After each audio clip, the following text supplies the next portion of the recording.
ମୁଁ ତ କାଟିକି ଦେଇଯିବି ମାଛ କାଟିକି ଦେଇଯିବି ମାଛ ତୁମେ ଫ୍ରିଜରେ ରଖିଦେବ ଯେତେବେଳେ ଆସିବେ ନେଇଯିବି ଏ ମାଛ ଏ ରେଟ୍ରେ ପାଇବନି ମା ମୁଁ ଖାଲି ବସ୍ ଗଲାନି ବୋଲି ହଇରାଣିକି ବୁଲିବନି ନହେଲେ ଏ ରେଟ୍ରେ ପାଇବନି 1200 ଟଙ୍କା କମି ପାଇବନି ଇଲିଶ ନବ ତ ସେ ଦୁଇଟା କିଲେ ସେ ନବ ତ ନେଇନିଅ କାଟିକି କାଳି ଦେଇଯିବି ନା ନା ବାପ ମାଆ ଖାଇଦେବୁନି ଆଉ କାହାକୁ ଖାଇଦେବ ତମକୁ ତମେ ରୁହ ଖାଇକି ଯିବ ହଁ ହଁ ତୁମ ଭାଇ ତୁମେ ଖାଇକି ଯାଅ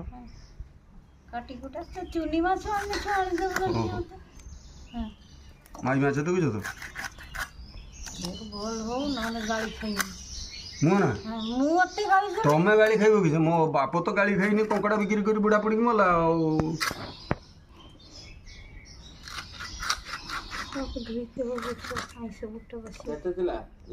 ଦୁଇଟା କେଜି ସେଇଠି ଭାଇ ଉଠିଲେ